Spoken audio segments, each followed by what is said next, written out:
Hi, Kylie here. So, dry brushing. Have you heard of it? Let's talk about it.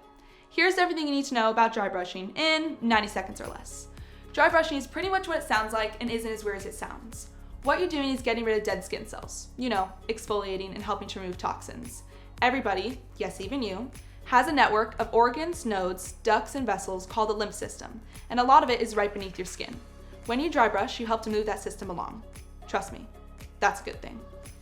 These are your dry brushes. This one lets you get to all those hard to reach places. It has boar bristles on one side and a cellulite massager on the other. This round one gives you extra control. It has boar bristles, but it also has these cellulite nubs to help to break up some of the fat deposits that can lead to cellulite. So let's brush. First of all, you've got to be dry. This is a before the shower kind of thing.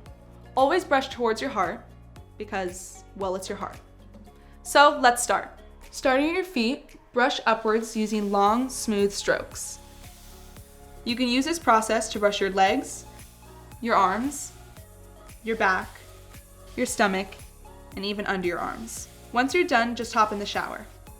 That's all you need to know to get started. Happy brushing!